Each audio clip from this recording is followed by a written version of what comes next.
Are you brushing your teeth wrong? There's a chance that you might be, so I'm going to go through my 3-step oral health routine, and it might just change the way that you think about brushing.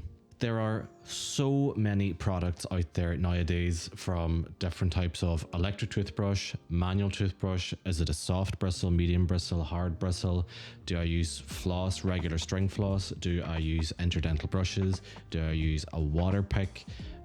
What mouthwash do I use? Do I use an antiseptic one? Do I use a fluoride one? Do I use an alcohol one or an alcohol-free mouthwash? There's just so many different options out there. So I wanted to make this video to try and simplify this as much as I can, to really cut through all of the noise and let you know what do you really need to do in order to be looking after your teeth as best as you possibly can.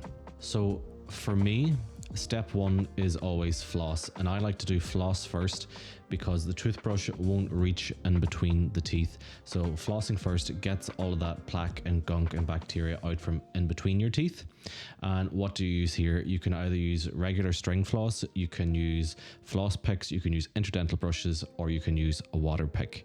What the research shows is that there's actually none of these that are any better than the other one. So whether or not you're using string floss or TP brushes, interdental brushes, or a water flosser, just find what works best for you. I know a lot of people prefer to use the water flosser over regular string floss. Some people hate using the water flosser because it can be quite messy, and some people just prefer using the interdental brushes because they're so easy to use. I personally use string floss. It's just something that I've always used, and it's just, yeah, it's easiest for me at the moment. The important thing is that you are using some method to clean in between your teeth, because if you're not, you're really only cleaning about 50% of your teeth. The next step after this is, now that we've kind of got all that gunk out from in between your teeth, then we're going to just rinse that away. And at this stage, you can either use a mouthwash or you can just use regular water, whatever you prefer.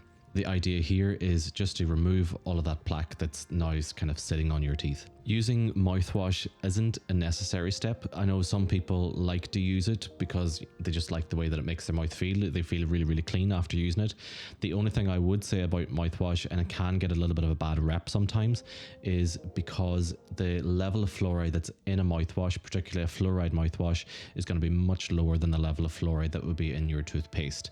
So if you use the mouthwash after you've brushed your teeth, then you're going to dilute that fluoride that's in your mouth, and you're going to lose the more protective effect of a higher concentration of fluoride. If you are going to choose a mouthwash, something like Listerine is absolutely fine. It'll get the job done and it'll make your breath feel nice and fresh. I generally don't really use a mouthwash unless I know that I'm struggling with maybe a little bit of bleeding gums at one stage, and I might use a Corsadil mouthwash for that. I would only use that for 1 week and use it at night time for 1 minute. And I know that that Corsadil mouthwash is going to get rid of any of the bacteria that are causing those issues for me. Step 3 is brushing. And there's a lot of debate out there is, do I need a manual toothbrush? Do I need an electric toothbrush? The honest answer is you can do just fine with a manual toothbrush. For the longest time, I was using a manual toothbrush. But just recently I've actually upgraded now to an electric toothbrush, and genuinely it does feel a lot better. My teeth feel a lot cleaner than what they did whenever I was just using the manual toothbrush. I got a Philips Sonicare 4100. It's not the best electric toothbrush out there, but it definitely gets the job done.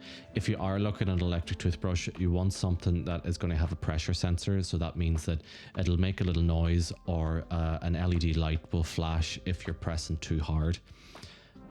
You just don't get that with a manual toothbrush. There is a slight difference as to how you actually brush your teeth with an electric toothbrush or a manual toothbrush.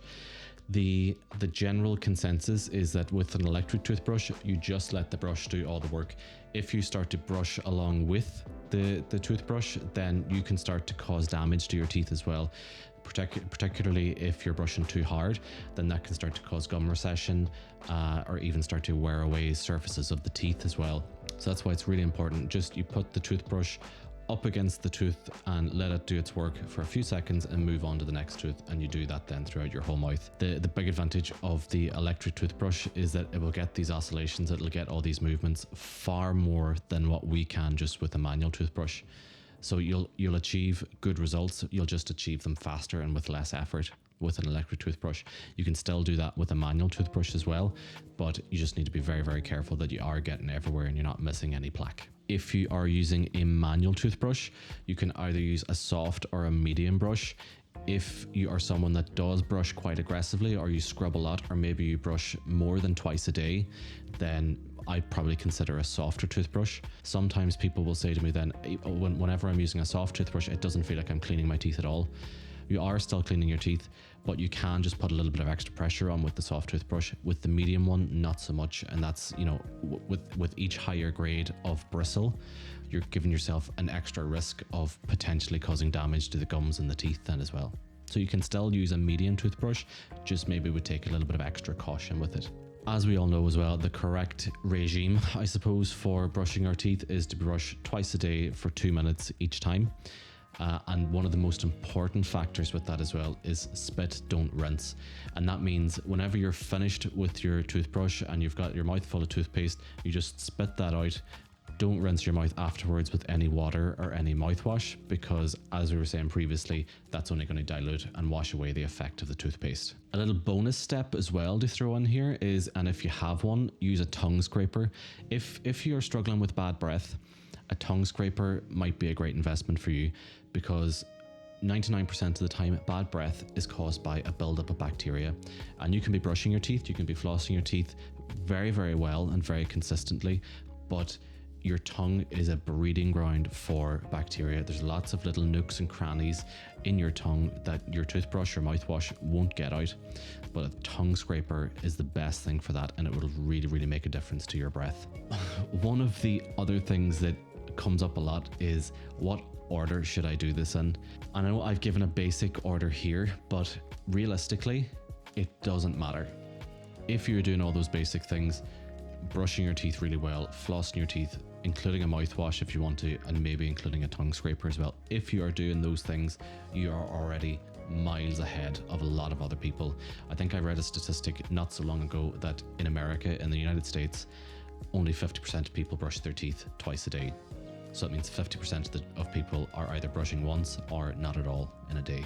So although we're here worrying about, should I floss first, should I brush first, should I use a mouthwash, should I do it before, or should I do it after breakfast? You know, let's count yourselves lucky that we already have the habit. We're already miles ahead of the game. If you find that video useful, check out this other one, because YouTube thinks you might like that one next.